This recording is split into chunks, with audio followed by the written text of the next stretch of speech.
Chapter 8, in which Christopher Robin leads an expedition to the North Pole. One fine day, Pooh had stumped up to the top of the forest to see if his friend Christopher Robin was interested in bears at all. At breakfast that morning, a simple meal of marmalade spread lightly over a honeycomb or two, he had suddenly thought of a new song. It begins like this: Sing ho, for the life of a bear! When he had got as far as this, he stretched his head and thought to himself, that's a very good start for a song, but what about the second line? He tried singing ho 2 or 3 times, but it didn't seem to help. Perhaps it would be better, he thought, if I sang hi for the life of a bear. So he sang it, but it wasn't. Very well then, he said, I shall sing that first line twice, and perhaps if I sing it very quickly, I shall find myself singing the third and fourth lines before I have time to think of them, and that will be a good song. Now then, sing ho for the life of a bear, sing ho for the life of a bear. I don't mind much if it rains or snows, 'cause I've got a lot of honey on my nice new nose. I don't care if it snows or thaws, 'cause I've got a lot of honey on my nice clean paws. Sing ho for a bear, sing ho for a Pooh. I'll have a little something in an hour or two. He was so pleased with this song that he sang it all the way to the top of the forest. And if I go on singing it much longer, he thought, it will be time for a little something. And then the last line won't be true. So he turned it to a hum instead. Christopher Robin was sitting outside his door, putting on his big boots. As soon as he saw the big boots, Pooh knew that an adventure was going to happen, and he brushed the honey off his nose with the back of his paw and spruced himself up as well as he could, so as to look ready for anything. Good morning, Christopher Robin, he called out.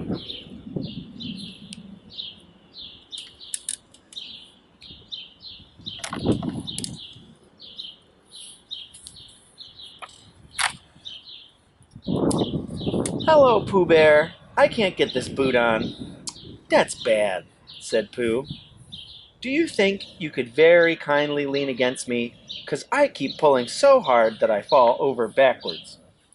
Pooh sat down, dug his feet into the ground, and pushed hard against Christopher Robin's back. And Christopher Robin pushed hard against his, and pulled at his boot until he had got it on. And that's that, said Pooh. What do we do next? We are all going on an expedition, said Christopher Robin, as he got up and brushed himself. Thank you, Pooh. Going on an expedition? Said Pooh eagerly. I don't think I've ever been on one of those. Where are we going on this expedition? Expedition, silly old bear. It's got an X in it. Oh, said Pooh. I know, but he didn't really. We're going to discover the North Pole. Oh, said Pooh again. What is the North Pole? He asked. It's just a thing you discover, said Christopher Robin carelessly, not quite being sure himself. Oh, I see, said Pooh. Are bears any good at discovering it?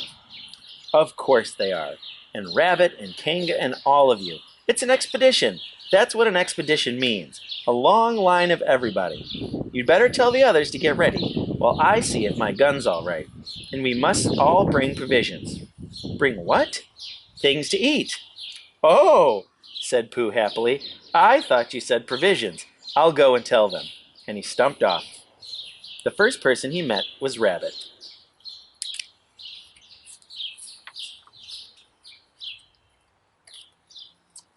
Hello, Rabbit, he said. Is that you? Let's pretend it isn't, said Rabbit, and see what happens. I've got a message for you. I'll give it to him. We're all going on an expedition with Christopher Robin. What is it when we're on it? A sort of boat, I think, said Pooh. Oh, that sort. Yes, and we're going to discover a pole or something. Or was it a mole? Anyhow, we're going to discover it. We are we? Said Rabbit. Yes, and we've got to bring things to eat with us. in case we want to eat them. Now I'm going down to Piglet's. Tell Kanga, will you?" He left Rabbit and hurried down to Piglet's house. The piglet was sitting on the ground at the door of the house, blowing happily at a dandelion, and wondering whether it would be this year, next year, sometime, or never. He had just discovered that it would be never, and was trying to remember what it was, and hoping it wasn't anything nice when Pooh came up. "Oh, Piglet!" said Pooh excitedly. "We're going on an expedition, all of us, with things to eat, to discover something." "To discover what?" said Piglet anxiously. "Oh, just something. Nothing fierce?"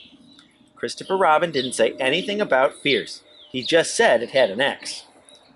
"It isn't their necks I mind," said Piglet earnestly. "It's their teeth. But if Christopher Robin is coming, I don't mind anything." In a little while, they were all ready at the top of the forest, and the expedition started. First came Christopher Robin and Rabbit, then Piglet and Pooh, then Kanga with Roo in her pocket, and Owl, then Eeyore, and, at the end, in a long line, all Rabbit's friends and relations. "I didn't ask them," explained Rabbit carelessly. "They just came. They always do. They can march at the end, after Eeyore." "What I say," said Eeyore, "is that it's unsettling. I didn't want to come on this expo—" What Pooh said, "I came only to oblige, but here I am. And if I am the end of the expo, what we're talking about, then let me be the end. But if, every time I want to sit down for a little rest, I have to brush away half a dozen of Rabbit's smaller friends and relations first, then this isn't an expo, whatever it is, at all. It's simply a confused noise. That's what I say."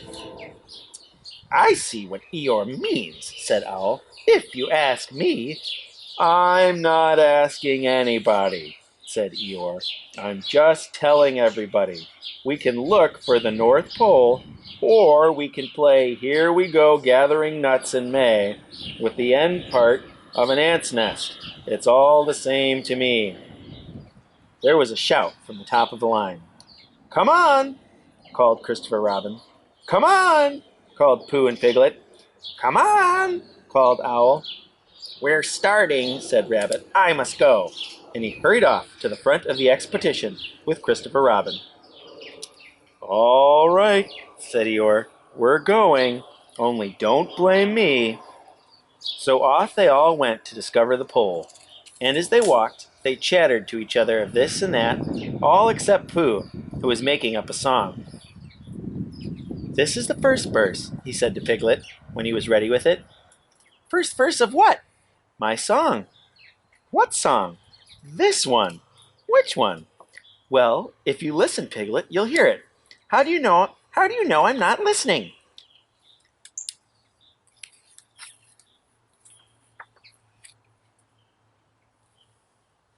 Pooh couldn't answer that one, so he began to sing. "They all went off to discover the pole, Owl and Piglet and Rabbit and all. It's a thing you discover as I've been told, by Owl and Piglet and Rabbit and all. Eeyore, Christopher, Robin and Pooh, on Rabbit's relations all went too, and where the pole was none of them knew. Sing hey for Owl and Rabbit and all." "Hush!" said Christopher Robin, turning round to Pooh. "We're just coming to a dangerous place." "Hush!" said Pooh, turning round quickly to Piglet. "Hush!" said Piglet to Kanga. "Hush!" said Kanga to Owl, while Rule said "Hush!" several times to himself very quickly. "Hush!" said Owl to Eeyore. "Hush!" said Eeyore in a terrible voice to all Rabbit's friends and relations. And "Hush!" they said hastily to each other all down the line, until it got to the last one of all. And the last and smallest friend and relation was so upset to find that the whole expedition was saying "Hush!" to him, that he buried himself downwards in a crack in the ground, and stayed there for 2 days until the danger was over, and went home in a great hurry, and lived quietly with his aunt ever afterwards. His name was Alexander Beetle. They had come to a stream which twisted and tumbled between high rocky banks, and Christopher Robin saw at once how dangerous it was.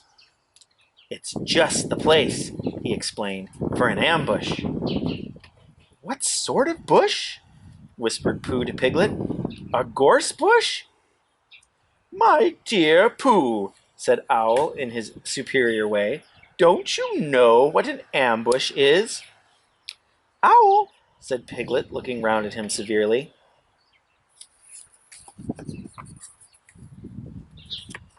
Pooh's whisper was a perfectly private whisper, and there's no need.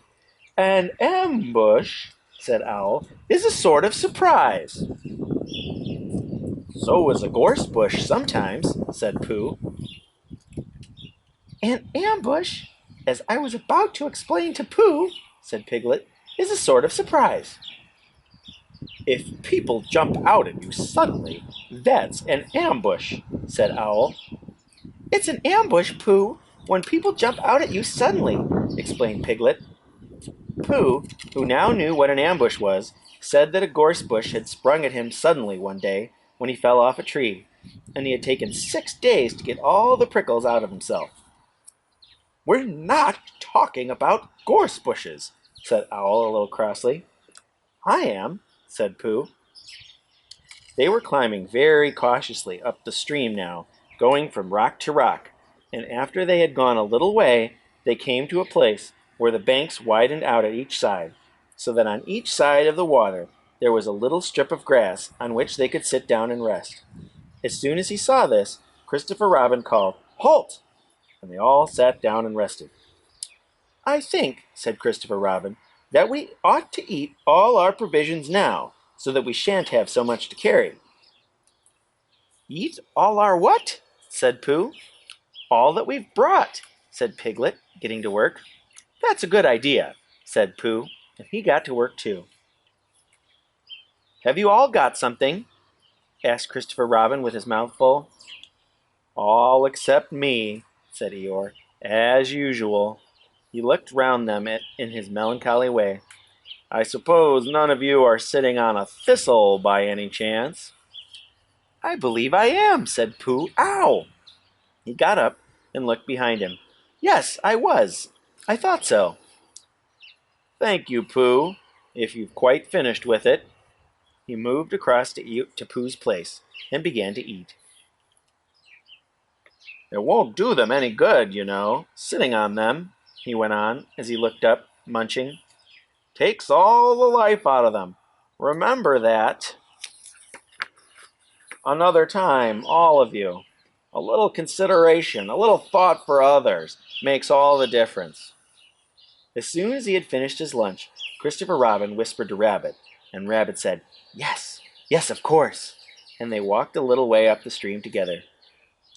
"I didn't want the others to hear," said Christopher Robin. "Quite so," said Rabbit, looking important. I wondered, it's only, Rabbit, I suppose you don't know, what does the North Pole look like?" "Well," said Rabbit, stroking his whiskers, "now you're asking me." "I did know once, only I've sort of forgotten," said Christopher Robin carelessly. "That's a funny thing," said Rabbit, "but I've sort of forgotten too, although I did know once." "I suppose it's just a pole stuck in the ground?" "Sure to be a pole," said Rabbit, "because of calling a pole, and if it's a pole, well, I should think it would be sticking in the ground, shouldn't you? Because there'd be nowhere else to stick it." "Yes, that's what I thought." "The only thing," said Rabbit, "is where is it sticking?" "That's what we're looking for," said Christopher Robin. They went back to the others. Piglet was lying on his back, sleeping peacefully. Roo was washing his face and paws in the stream, while Kanga explained to everybody proudly that this was the first time he had ever washed his face himself, and Owl was telling Kanga an interesting anecdote full of long words like encyclopedia and rhododendron, to which Kanga wasn't listening. "I don't hold with all this washing," grumbled Eeyore. "This modern, behind-the-ears nonsense. What do you think, Pooh?"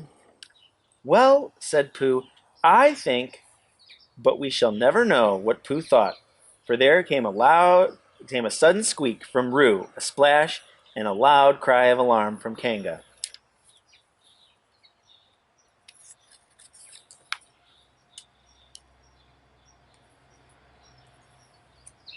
So much for washing, said Eeyore. Roo's fallen in, cried Rabbit, and he and Christopher Robin came rushing down to the rescue. Look at me swimming, squeaked Roo from the middle of the pool, and was hurried down a waterfall into the next pool. Are you all right, Roo dear? Called Kanga anxiously. Yes, said Roo. Look at me And down he went over the next waterfall into another pool. Everybody was doing something to help. Piglet, wide awake suddenly, was jumping up and down and making, "Oh, I say," noises. Owl was explaining that in a case of sudden and temporary immersion, the important thing was to keep the head above water. Kango was jumping along the bank, saying, "Are you sure you're all right, Roo dear?" To which Roo, from whatever pool he was in at the moment, was answering, "Look at me swimming!" Eeyore had turned round and hung his tail over the first pool into which Roo fell, and with his back to the accident was grumbling quietly to himself and saying, "All this washing, but catch on to my tail, little Roo, and you'll be all right." And Christopher Robin and Rabbit came hurrying past Eeyore and were calling out to the others in front of them. "All right, Roo, I'm coming," called Christopher Robin. "Get something across the stream lower down, some of you fellows," called Rabbit. But Pooh was getting something. 2 pools below Roo, he was standing with a long pole in his paws, and Kanga came up and took one end of it, and between them they held it across the lower part of the pool. And Roo, still bubbling proudly, "Look at me swimming!" drifted up against it and climbed out. "Did you see me swimming?" squeaked Roo excitedly, while Kanga scolded him and rubbed him down. "Pooh, did you see me swimming?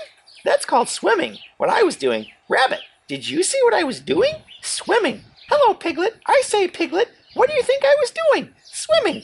Christopher Robin, did you see me?" But Christopher Robin wasn't listening. He was looking at Pooh. "Pooh," he said, "where did you find that pole?" Pooh looked at the pole in his hands. "I just found it," he said. "I thought it ought to be useful. I just picked it up." "Pooh," said Christopher Robin solemnly, "the expedition is over. You found the North Pole." "Oh," said Pooh. Eeyore was sitting with his tail in the water when they all got back. "Tell Roo to be quick, somebody," he said. "My tail's getting cold. I don't want to mention it, but I just mention it. I don't want to complain, but there it is. My tail's cold." "Here I am," squeaked Roo. "Oh, there you are. Did you see me swimming?" Eeyore took his tail out of the water and swished it from side to side. "As I expected," he said. "Lost all feeling. Numbed it. That's what it's done. Numbed it. Well, as long as nobody minds, I suppose it's all right." "Poor old Eeyore. I'll dry it for you," said Christopher Robin, and he took out his handkerchief and rubbed it up. "Thank you, Christopher Robin. You're the only one who seems to understand about tails. They don't think. That's what's the matter with some of these others. They've no imagination. A tail isn't a tail to them. It's just a little bit extra at the back."